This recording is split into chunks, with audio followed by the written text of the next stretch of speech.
Venezuelans laid Hugo Chavez to rest earlier today at a state funeral attended by leaders from around the world. The late president's body is to be embalmed and shown for eternity at the country's military museum in Caracas. Chavez, who cultivated an image as protector of the country's marginalized, was a polarizing figure, but beloved by many. So you were a close friend and advisor to Hugo Chavez. So can you tell us how the relationship developed? Okay, well, first of all, I lived in Venezuela. I'm from the U.S. I'm born in the U.S. I have some family from Venezuela. So I lived there before Chavez was elected in '98. I lived there really from about '94 through to '98. The first time I met Chavez was here at the UN in 2003. He was here, and that was just a brief encounter. But he was a very, a very cordial, charismatic person, and very down to earth. Like I met him. I wanted him to sign my constitution, my Venezuelan constitution, and he asked me, oh, what's your name? So I said, my name's Eva. He says, oh, my brother's name is Adan, which means Adam, and of course Eva's Eve.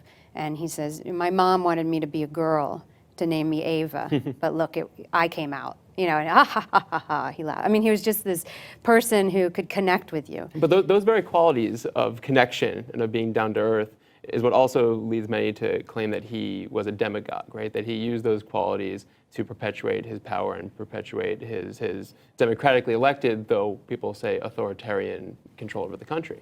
Well, I mean, you could look at him in that way because of the fact that he had this huge personality, that he had this immense charisma. No one can deny that. I mean, he was a great leader, not just for Venezuela, for Latin America, and many around the world have been inspired by that capacity of his to not just connect with the people, but to stand strong and to voice his opinions with absolutely no fear. Never had any fear. And he tells the story of how when he was first elected and became president in 1999, that he was courted by all these major powerful interests around the world who said, come Hugo, come to us and we'll work with you, and you just have to basically do what we say. And he said, absolutely not.